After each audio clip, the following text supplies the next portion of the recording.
Hablaremos hoy del Japón antes de la guerra y vamos a clausurar de este modo nuestra miniserie acerca del Japón. Allá a principios del siglo XX apareció el emperador Yoshihito, que era un individuo un poquito desequilibrado. Por ahí le daban accesos de cólera y entonces flagelaba a los miembros de su entorno con un látigo. Por ahí le daban espasmos de terror, que en realidad eran provocados por el miedo que tenía a que lo liquidara. Andaba siempre con un bigote, claro, no se lo va a sacar. No, bueno. Quiero decir que lucía un enorme bigote encerado, imitando a su ídolo, el Kaiser Guillermo II de Alemania. Parece que se caía siempre del caballo en los desfiles, que inspeccionaba a sus soldados y a veces los golpeaba y otras veces los abrazaba, y la última vez que compareció ante los diputados, enrolló el texto de su discurso y lo usó como telescopio para mirar a todo el mundo. No estaba bien de la cabeza. No. Y además parece que cuando él miraba a uno, el tipo le hacía reverencia, una escena patética, y entonces, en virtud de esto, lo destituyeron, mirá vos. Sí. Y nombraron a su hijo, Hirohito, aquel que todos conocemos, un hombre muy tímido, que estaba interesado en la biología marina. Este también le temía a los asesinos, como le sucedía a todos los varones importantes de aquella familia. Saben ustedes que hasta 1868 tenían mucha importancia los shogunes, que eran una especie de ministros de guerra o generales, que gobernaban por encima de la autoridad del emperador. Lo que quiero decir es que el emperador tenía una autoridad más bien decorativa, como en algunas monarquías de la época actual, y gobernaban los shogunes. Pero en 1868 se abolió el shogunato, o gobierno del mayordomo de palacio, así le llamaban, y el emperador fue un soberano efectivo.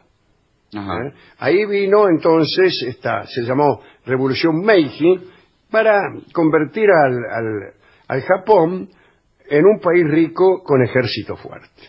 Bueno, eso es una especie de eslogan, ¿no? Esta decisión de Japón de ingresar en el mundo moderno contenía un ingrediente amenazador. Aunque se había abolido el shogunato, se sostuvieron muchos arcaísmos, muchas costumbres de aquella época del Japón cerrado, que más se parecía, como dicen algunos, al antiguo Egipto que no a un país europeo posrenacentista. Y siguieron los arcaísmos y hasta 1945 no hubo leyes codificadas. Había máximas, códigos de conducta, conceptos de justicia. Bueno, esto ocurre en muchos países que no tienen códigos, que se rigen o por la costumbre o mejor todavía, como por la jurisprudencia, como Estados Unidos, por ejemplo, que no tiene código. Entonces, ¿cómo se rigen? Van a los casos anteriores. Claro. Y lo que acostumbra ser debe ser. Entonces, tal como pasó en el caso fulano contra fulano, fulano contra mengano, y ahí se sigue la costumbre, la jurisprudencia. Bueno, el honor era más importante que la jerarquía. A veces era sugerido no hacer caso a alguna ley de conducta y desobedecer al superior, pero nadie podía saber a qué atenerse hasta que llegaba la ocasión de un juzgamiento. Entonces se formaba un consenso y la opinión colectiva juzgaba. Había una completa ausencia de líneas divisorias entre el bien y el mal, pero mejor todavía, entre la legalidad y la ilegalidad. No sabíamos. Se reflotó el sintoísmo y el bushido, que eran elementos exclusivos de la antigua cultura religiosa japonesa. Hasta entonces los japoneses habían tenido una actitud sincrética, tomaban elementos de cultos importados. El Shinto y el bushido podían ayudar, creían ellos, a las aspiraciones nacionales. El Shinto era sintoísmo, era una creencia antiquísima que reforzaba la idea de un gobernante divino ligado a ancestros solares. Con la Revolución Meiji se adoptó la decisión de convertir al Shinto en religión oficial. En resumen, el sintoísmo pasó de ser un culto primitivo, anticuado y minoritario a ser la religión. Exactamente, el respaldo de un Estado que además era totalitario. La religión que debió servir para oponerse a los horrores seculares de la época fue utilizada para santificarlos. Además se procedió a apuntalar al sintoísmo con una versión remozada y militarizada del Bushido, que era un antiguo código de los caballeros de la nobleza, ¿no?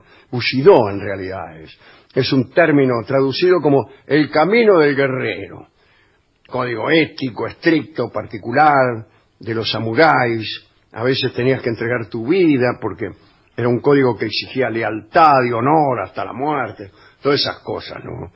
Si un samurái fallaba en mantener su honor, podía recobrarlo solamente practicando el seppuku, que es el suicidio ritual. Buenas tardes, sí. Me voy a suicidar. En los primeros años del siglo XX, un profesor samurái, si me permite el oxímoron, el doctor Inazo Nitobe, sí. Me gusta mucho este nombre. Inazo debe ser Ignacio. Sí, Nacho. Como sabe cualquiera que haya tratado con un japonés. Quieren, para decir Ignacio, dicen Inazo. Bueno, este Inazo Nitobe afirmó que Bushido significaba contentarse con la posición que ocupa uno en la vida, aceptar un estado natal irreversible y cultivarse en el marco de dicho lugar asignado, es decir, cero progreso social.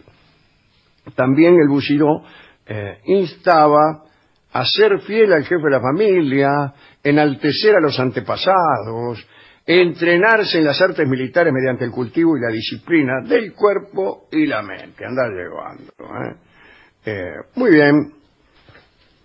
Voy a decir esto. Durante la década de 1920 se popularizó como código de honor militar, identificado con el nacionalismo, el militarismo extremo, y se convirtió en la justificación de las prácticas más tremendas. Primero, el asesinato de individuos, después la crueldad infligida en forma masiva.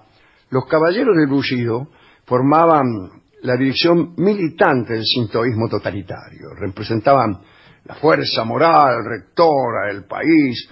Bueno, toda una cosa muy difícil de aceptar en los tiempos que corren, ¿no? Hijas del Bushido o Bushido florecían bajo la forma de sociedades secretas, unos grupos muy violentos. Por ejemplo, Mitsuru Toyama fundó el terrible Kokoryukai, o dragón negro. Kokoryukai quiere decir, me imagino yo en japonés, dragón negro. Dragón negro. Y todo así. Que era el prototipo de muchas sectas ultranacionalistas violentas. Aportaban matones para manipular las elecciones de la dieta, ¿no? Cuando querían hacer elecciones, llamaban al Kokuryukai y chao. Chao, que sí. Estoy saludando a toda la gente que se está yendo. Sí, continúe con esto, que ahora justo que entraron los ninjas. Este Mitsuru Toyama conoció al escritor indio Rabindranath Tagore, nada menos. Y que estaba de visita, siempre estaba de visita. Siempre está visitando. Rabindranath Tagore. Sí, sí. Por ejemplo, en la Argentina vino. También estaba de visita. Sí. Y fue recibido por nuestra Victoria Ocampo. Bueno, Tagore, haciéndose eco de las protestas de los coreanos por las brutalidades cometidas por los japoneses en su país. Sí. Fue ocupada Corea por Japón en 1910. Le recriminó que Japón se estaba convirtiendo en una potencia imperialista, ¿no? Ustedes, dijo Rabindranath Tagore, ¿no? Que estaba de visita. Sí. Dice, ustedes se han contagiado con el virus imperialista europeo, le gritó Tagore. Y a pesar de que Mitsuru Toyama intentó calmarlo, Qué valiente Tagore. ya, le dijo, calmate un tenga poco. mano, tasador, claro. Sí. Tagore afirmó que jamás volvería a Japón. Promesa que cumplió, bueno, mitad para que no lo mataran también. Sí. ¿No? Claro, ¿qué quiere que le diga? Hasta tal punto los caballeros del Bushido y otras sectas fueron contundentes que casi no existió el voto liberal, ni mucho menos de izquierda, hasta después de la Segunda Guerra. Cuando digo voto liberal, quiero decir liberal en el sentido europeo o norteamericano, sí. ¿no? Claro. Bien. Los hombres del Bushido utilizaban dagas y espadas. ¿Qué tal? Allá por 1920 se popularizó la metralleta Thompson. Trabajaban en coordinación con la Kempeitai, la Policía de Defensa de Seguridad del Estado. Podían retener a personas durante 121 días sin acusación formal u orden de arresto.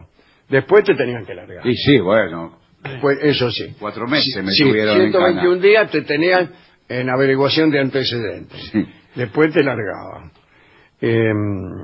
Mitsuru Toyama, el más notorio jefe de pandillas, tenía los modales de un caballero, a pesar de todo esto. Eso sí, Sí. dicen que exudaba benignidad y que destacaba mucho el hecho de que su credo no le permitía matar ni un mosquito. Ya, matar enemigos políticos es otra cosa. Hay una lista interminable de asesinatos por intentar algún reformismo o alguna cosa, en fin. Para los hombres del Bushido la palabra clave era kokutai o política nacional. Aquel que fuera culpable de la mínima deslealtad al kokutai podía darse por muerto. Un dato curioso, en 1930 el primer ministro Hamaguchi Yuko, ¿qué tal Hamaguchi? ¿Cómo anda? Quiso reducir las Fuerzas Armadas y lo mataron a tiros. Su sucesor fue obligado a renunciar en relación con el mismo asunto. Y el siguiente, Inukai Ki, que de nuevo intentó oponerse al Estado militarizado, fue asesinado en 1932. En realidad, y aquí viene algo curioso, los criminales planeaban matar a Inukai Ki al mismo tiempo que a Charles Chaplin, que estaba de visita en Tokio, lo mismo que había estado Tagore. Y estaba invitado a tomar el té con Inukai Ki, que era primer ministro, no se dijo antes, pero era el primer ministro. Y uno de los asesinos que fue interrogado dijo: Chaplin es una figura popular en Estados Unidos, creíamos que si lo matábamos podíamos provocar una guerra. Bueno, y aunque dudoso, hubo un juicio. No sé por qué no lo mataron a Chaplin. Claro. No habrá porque ido. me imagino. O sea, no habrá ido. Para mí que no fue. Claro, se fue antes del té. Para mí que no fue. Bueno, hubo un juicio y la defensa de los asesinos dijo que como el honor y el futuro de esos hombres estaban en juego, el asesinato era una forma de autodefensa. Se presentaron al juez 110.000 cartas, muchas escritas con sangre, que solicitaban clemencia. 9 jóvenes se cortaron el dedo meñique, son pocos, ¿no? Y enviaron los dedos al ministro de Guerra. Falta uno para completar la Sí, broma. por Bueno, favor. dice- Se va a hacer una mano con el dedo meñique. Y las sentencias fueron leves, muy leves. Sentencia por matar al primer ministro, con tantos atenuantes como acabo de mencionar, fueron leves. Para la mayoría de los japoneses, la expansión territorial era un elemento esencial del ingreso en el mundo moderno. Quiere decir, del mundo moderno, invadir países. Y desde 1868, con el conjunto de creencias del sintoísmo, el Bushido y las sectas nacionalistas, Japón atacó China, Corea, Formosa, Rusia, y en 1914 entró en la guerra con el único propósito de apoderarse de los puertos y de la propiedad, de las propiedades que tenía Alemania en China. No puede dejar de decirse, discúlpeme, lo siguiente. Los Gambatsu, jefes militares, y los Saibatsu, que eran empresarios, trabajaron en armonía, de acuerdo con aquel lema de un país rico, un ejército fuerte, ¿no? En la primera parte del siglo XX se formaron enormes grupos industriales, Mitsui, Mitsubishi, Yasuda, Sumitomo, todos estrechamente relacionados con el gobierno y las Fuerzas Armadas mediante contratos. Un último detalle vino a convertir a Japón en un país militarizado. Japón no podía resolver sus propias necesidades alimenticias y no podía aceptar que la Gran Guerra hubiese cerrado la era del colonialismo. La Gran Guerra, la primera, ¿no? Para los japoneses, ese periodo apenas comenzaba. Se incorporaron tardíamente al mundo colonialista. Su principal banquero, Hiroshi Mori, ¿qué tal, Hiroshi?, escribió: la expansión hacia el continente es el destino del pueblo japonés, decretado por el cielo. Ni el mundo ni nosotros, los mismos japoneses, podemos evitarlo. De esa forma creyente y fatal, Japón entró en conquistas que se cerraron con su intervención en la Segunda Guerra, ¿no? Al finalizar la Segunda Guerra Mundial, Japón fue prácticamente ocupado por los Estados Unidos, gobernaba el general MacArthur. Los Estados Unidos quisieron eliminar los consorcios al considerarlos los principales incitadores a la guerra, entre ellos Mitsubishi, que había producido mucho del material militar para el ejército japonés.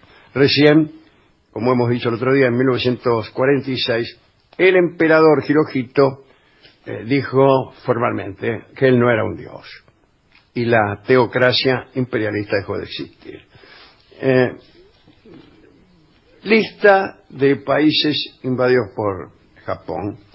A ver. En el apogeo de su poder, el imperio de Japón gobernaba sobre una superficie que abarcaba 7,5 millones de kilómetros cuadrados. Uno de los más grandes imperios marítimos de la historia. Guerras ruso-japonesa, 1905. Bueno, ahí ganó Japón, por mucho. Las derrotas fueron incluso una de las principales causas de la Revolución Rusa de 1917. Invadió también toda la península de Manchuria en 1931. Invadió China en 1937. Y ahí se armó la guerra con tres ramas, ¿no? Que eran el Japón por un lado, los comunistas Mao Zedong y los nacionalistas Chiang Kai-shek. Japón tomó el control de muchas de las costas de China y de muchas ciudades muy importantes. En 1941 bombardeó Pearl Harbor en Hawái, pero ahí no hizo pie. Y después lanzaron ataques contra Filipinas, la isla de Guam, la isla Wake, Hong Kong, Malasia Británica, Tailandia. En mayo de 1942 las Filipinas cayeron en manos del Japón. Se volvieron hacia Australia y Nueva Zelanda, pero desembarcaron en Nueva Guinea y en las Islas Salomón. Y bueno, después vinieron las bombas atómicas y toda la tragedia que nosotros conocemos. Y ahora el Japón, evidentemente, ha renacido con su cultura, con su riqueza, con su civilización. Pero fueron momentos muy oscuros, de los que poco conocemos. Así termina nuestra miniserie.